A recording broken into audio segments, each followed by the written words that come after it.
Gabriel, que vai entregar a mensagem de Deus aos nossos corações. A sua esposa, a família está presente.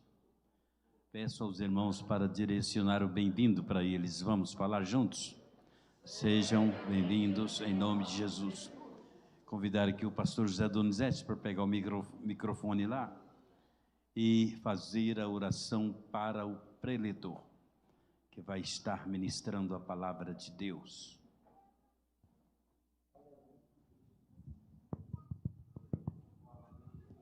Paz do Senhor, irmãos.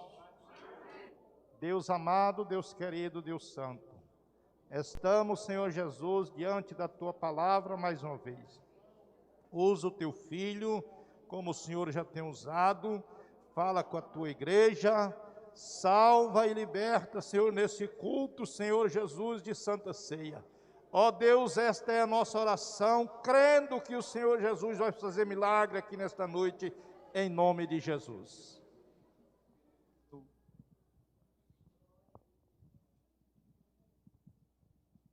Queridos, eu saúdo a todos com a paz do Senhor. Quem trouxe a Bíblia? Apocalipse, capítulo de número 3. Manda um pouco de retorno aqui, por favor. Glória a Deus.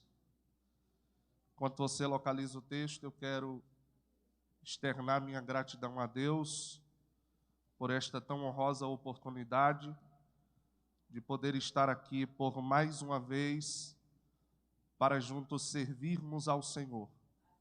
E na oportunidade de hoje, na exposição de sua bendita e poderosa palavra. Eu quero ser grato a Deus pela vida do nosso pastor presidente, pastor Dr. João Batista Teixeira, que de bom grato nos confia tão honrosa oportunidade. Que o Senhor prolongue os seus dias e agradecendo o nosso pastor presidente, eu estendo minha gratidão a toda a diretoria e a todos os dirigentes do campo e autoridades aqui presentes. Eu estou feliz, pois estou acompanhado de minha esposa, dos meus filhos. Eu tenho 26 anos de idade, ela tem 24, e nós temos 3 filhos. Nós somos crentes, irmãos.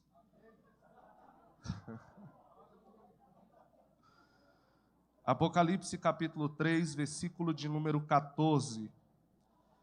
E ao anjo da igreja que está em Laodiceia escreve: isto diz o Amém, a testemunha fiel e verdadeira, o primogênito da criação de Deus. Eu sei as tuas obras, e que nem és frio nem quente. Tomara que foras frio ou quente. Assim, porque és morno, nem és frio nem quente, vomitar-te-ei da minha boca. Como dizes, rico sou, e estou enriquecido, e de nada tenho falta. E não sabes que és um desgraçado, miserável, pobre, cego e nu? Aconselho-te que de mim compres ouro provado no fogo, para que te enriqueças, vestes brancas para que te vistas, e não apareça a vergonha da tua nudez, e que unja os teus olhos com colírio, para que vejas. Eu repreendo e castigo a todos quanto amo. Sê, pois, zeloso e arrepende-te. Eis que estou à porta e bato. Se alguém ouvir a minha voz e abrir a porta, entrarei em sua casa, e com ele cegarei e ele comigo. Ao que vencer, lhe concederei que se assente comigo no meu trono, assim como eu venci e me assentei com meu Pai no seu trono. Quem tem ouvidos, ouça o que o Espírito diz às igrejas.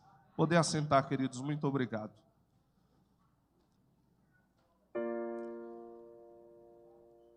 Apocalipse é um dos livros poucos lidos pelos cristãos da pós-modernidade.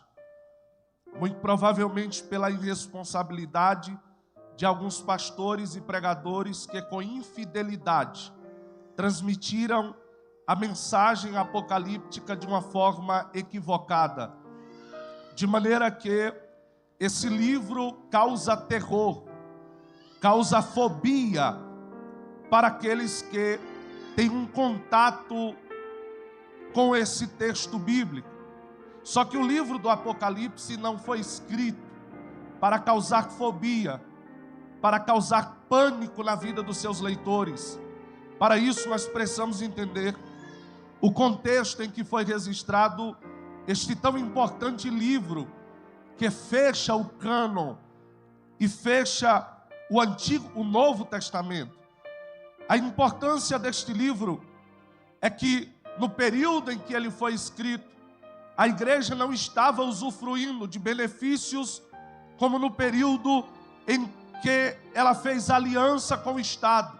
Muito pelo contrário, a igreja estava sendo perseguida, os crentes estavam sendo mortos. As arenas eram um espetáculo esperado por muitos. O sangue dos crentes banhavam aquelas festas terríveis e aterrorizantes. Em um contexto de perseguição, que o Senhor decidiu revelar para João as coisas que deveriam acontecer. É num contexto de luta e de prova que o Senhor decidiu abrir o céu e mostrar para João o futuro da igreja. É nesse contexto que João, sendo ele um dos principais líderes da igreja primitiva, perseguido, porque João não está de férias na ilha de Patmos, ele está aprisionado pela causa do Evangelho. E a Bíblia diz que as portas se fecharam para a igreja. Os crentes amedrontados e aterrorizados cultuavam ao Senhor dentro dos sepulcros de Roma, pois não tinham liberdade de culto. Eu gosto daquilo que diz o reverendo Hernandes Dias Lopes. Ele diz que quando todas as portas se fecharem aqui na terra, Deus abrirá uma porta no céu para a igreja. Glória ao nome do Senhor. Eu, como bom pregador, vou dizer mais uma vez: quando todas as portas se fecharem para a igreja aqui na terra, o Senhor se encarrega de abrir uma porta no céu e chamar a sua igreja para entrar nas mansões celestiais.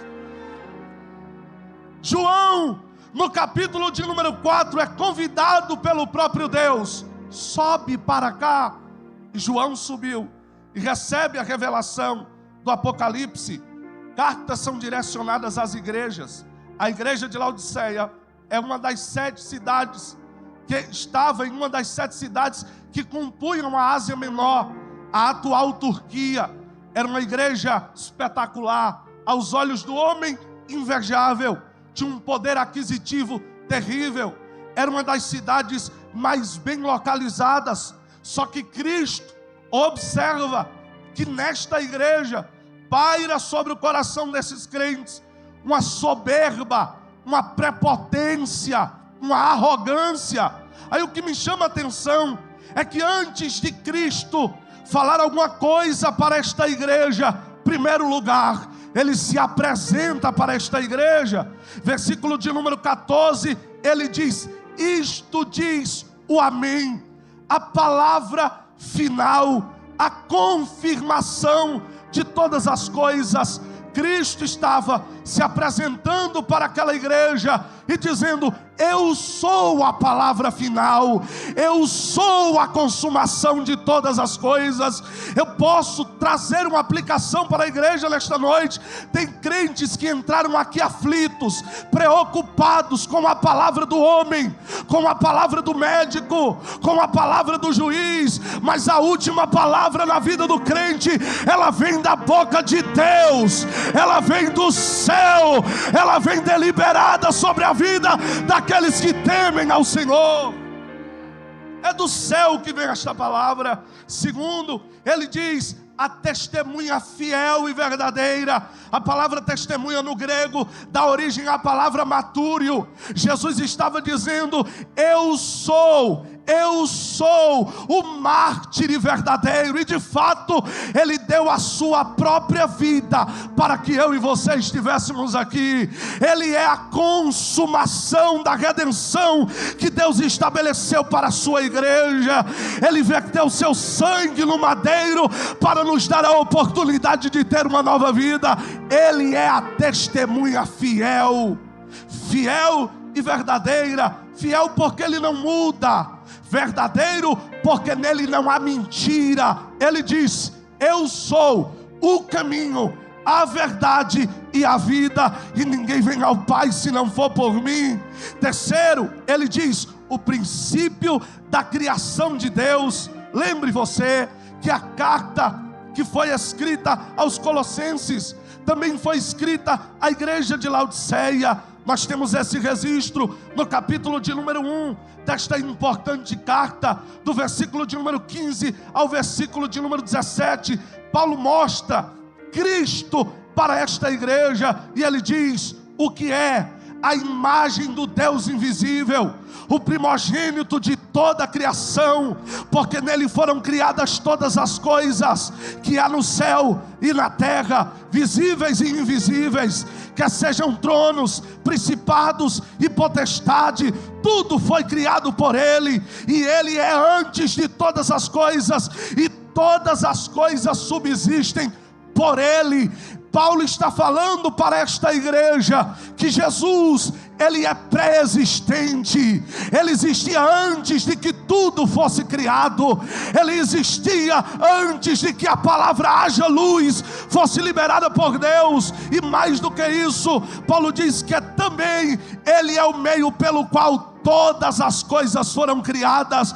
Ele é o verbo de Deus, ele é a palavra encarnada, ele é o Deus imutável, ele é a imagem perfeita da majestade divina, ele é o Senhor da glória, ele é o Rei dos reis, ele é o Senhor dos senhores, ele emana a pura divindade de Deus, ele é o Cristo da nossa alma. O princípio da criação de Deus. Ele estava dizendo para esta igreja: olhe, eu sou a última palavra, eu sou a testemunha fiel e verdadeira, e eu também subsisto eternamente. Glória ao nome do Senhor. Quando ele se apresenta para a igreja, como todas as demais igrejas, ele se apresentou para todas elas, mas antes de fazer alguma coisa, de dizer o que ele queria da igreja, primeiro, com um olhar cirúrgico, ele dá o diagnóstico desta igreja, ele diz quem ele é, mas agora ele vai dizer quem a igreja é para ele. E essa deveria ser uma preocupação nossa, porque nós nos preocupamos muito com aquilo que somos para os outros, e esquecemos de nos preocupar com aquilo que somos para Deus. Deixa eu te fazer uma pergunta: quem você é para Ele? Que diagnóstico Ele poderia dar de cada um de nós nesta noite?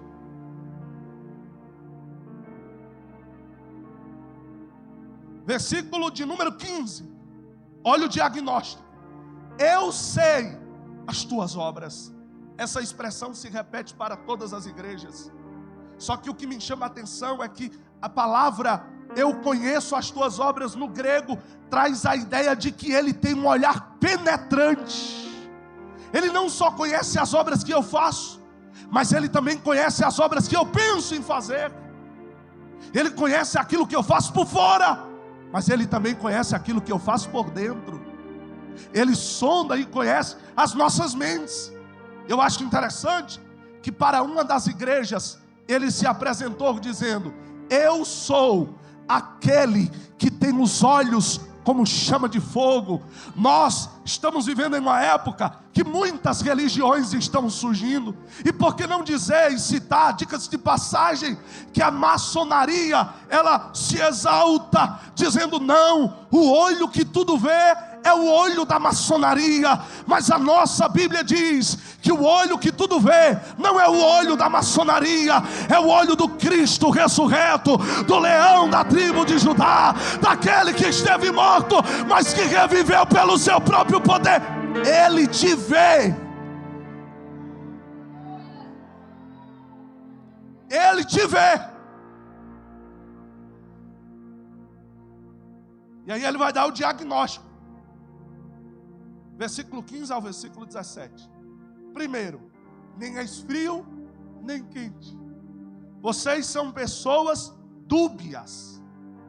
Interessante que Cristo, quando dá o diagnóstico da igreja ou das igrejas, ele se utilizou do contexto que ela estava inserido, porque parece que os crentes são tão devagar, meio que lerdos, sabe?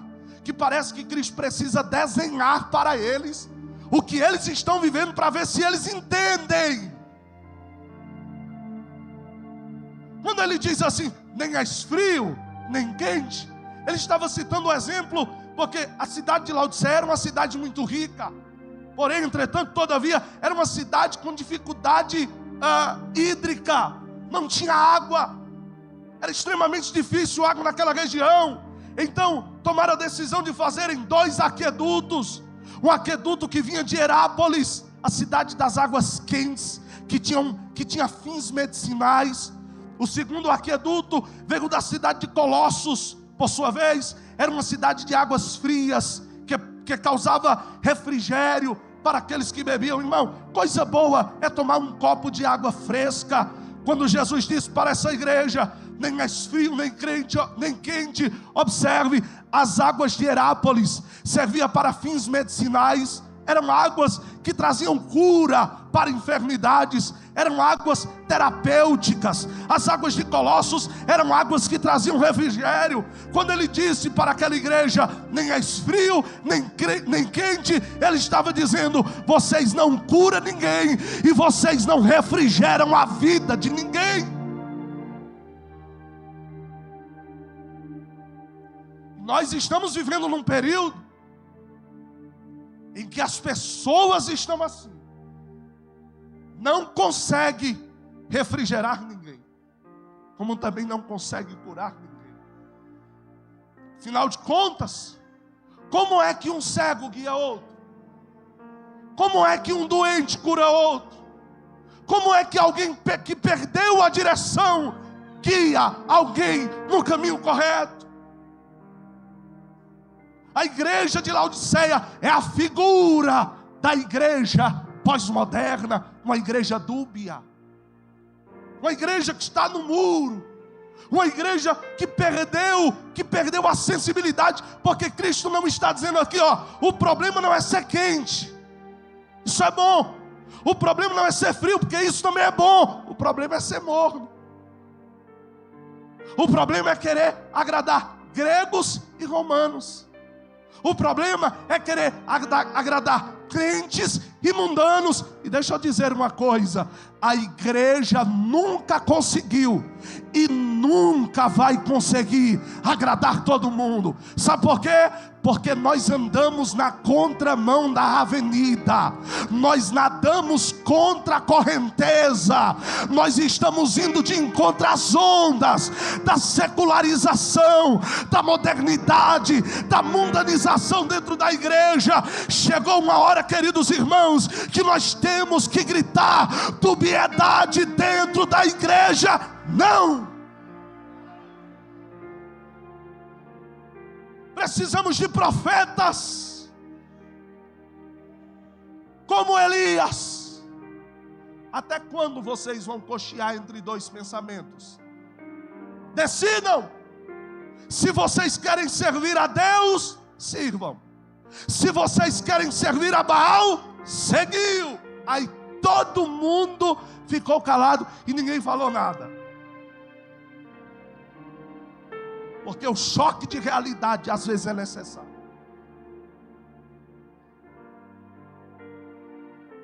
És morno. Aí observe. Por isso, vomitar-te-ei da minha boca. O cristão morno não tem firmeza. Aquele que serve a Deus e a Mamon, ele oscila entre 2 opiniões. Tem uma vida dúbia e sem sentido. Esse tipo de gente causa náuseas no Senhor. Aí você pode dizer assim, pregador, mas Deus, Ele não é uma pessoa física. Só que o texto aqui, o Senhor está trazendo uma ilustração do sentimento de repulsa que Ele estava tendo com esta igreja. Não é que Ele ia vomitar literalmente, mas Ele estava dizendo, vocês causam um desconforto em mim. E eu não tenho medo do que vou falar, e nem tenho medo de errar. a igreja pós-moderna está causando náuseas em Deus. Deus olha para alguns crentes e diz: isso aqui é lamentável. Mas Ele olha para alguns crentes e diz assim: eu estou enojado de você, porque você se perdeu no meio da caminhada. Você tentou ser como todo mundo, e o Senhor não nos chamou para ser como todos. Não, o Senhor não nos chamou para, no meio das trevas, nos tornarmos trevas. O Senhor nos chamou para brilharmos no meio das trevas. Você entende isso? Ele está enojado da igreja. Vou concluir. Como dizes, rico estou. Olha a prepotência, olha a soberba. Rico estou e de nada tenho falta. Isso aqui era o que a igreja dizia dela mesma, era o seu próprio louvor, era o que as pessoas que viam a igreja diziam deles. Olha que igreja rica, olha que igreja luxuosa. E aqui eu não estou atribuindo nenhum erro a um templo luxuoso, rico. Isso aqui não é pecado. Vocês vão entender o que eu quero dizer com isso aqui. Eu estou falando de um diagnóstico humano, porque às vezes o mundo vê isso, mas Deus não vê. E nós precisamos nos preocupar com aquilo que Deus vê e não com aquilo que os homens veem. Se tiver riqueza e santidade, o nome do Senhor é glorificado. Agora, se tiver riqueza e sobrar pecado, sobrar fornicação, sobrar adultério, sobrar divórcio, sobrar todo tipo de pecado, aí o Senhor olha para nós e diz assim: ânsia de vômito estou sentindo de vocês.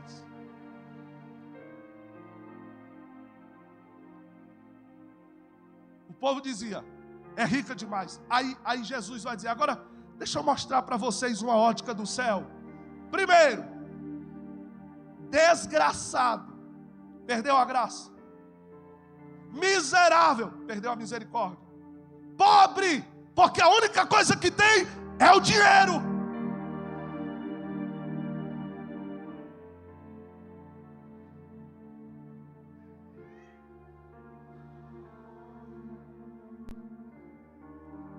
Teu dinheiro pode te dar a melhor casa, pode te dar o melhor carro, pode te dar o melhor conforto, pode te levar para viajar o Brasil e o mundo. Só que o teu dinheiro não compra o ingresso para o céu. Não compra. Por quê, pastor? Porque para o céu é pela graça, para o céu é pela misericórdia. É tanto pela graça que lá entra o rico, mas também entra o pobre. Lá entra o preto, mas também entra o branco. Lá entra quem tem e quem não tem, porque Deus não faz acepção de pessoas para manifestar a sua graça. Só que a igreja perdeu a graça, perdeu a misericórdia, e a única coisa que lhe sobrou foi o dinheiro. Aí ele diz: cego, porque é incapaz de enxergar o real estado que está vivendo. Nu, porque promove escândalo, porque promove sensualidade e não tem vestes nupciais. Pode ter o melhor terno, pode ter o melhor vestido.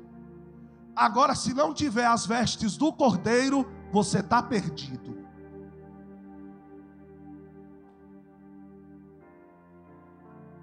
E olha, essa cidade aqui, além de ter um tratamento de visão, esqueci o nome técnico, perdão, mas também era uma cidade totalmente voltada para a produção de roupa. As melhores roupas, as grifes da época estavam lá. Jesus olha para uma igreja bem vestida, bem alinhada, e diz assim: vocês estão nus, vocês são pobres. Interessante, né, irmãos? Porque para a igreja de Esmirna, que era considerada pelos homens a igreja pobre, ele diz assim: tu és rica. Para a igreja rica, ele diz: tu és pobre. Ele está dizendo para nós: eu não vejo como vê os homens. O homem vê a aparência, eu enxergo o seu coração.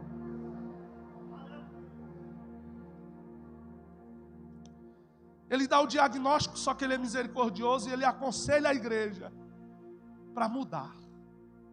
Através de que a igreja muda, pastor? Através do arrependimento. Aconselho-te. É o conselho dele para ele. Que compres de mim, primeiro, ouro, símbolo da riqueza celestial. A maior de todas elas, a natureza divina. Vestes brancas, eles tinham os melhores tecidos, mas lhes faltavam as vestes nupciais. Colírio, eles tinham o melhor tratamento oftalmológico, mas lhe faltava visão do céu. E aí ele diz: eu repreendo e castigo a todos quanto amo. Sê, pois, zeloso e arrepende-te. No arrependimento da igreja, ele diz: eu entro na sua casa, ceio com você e você ceia comigo. Ele está dizendo para nós: eu quero que você mude, para que você tenha comunhão com Ele e Ele tenha comunhão com você, para que você tenha comunhão com Ele e Ele tenha comunhão com você. Amém.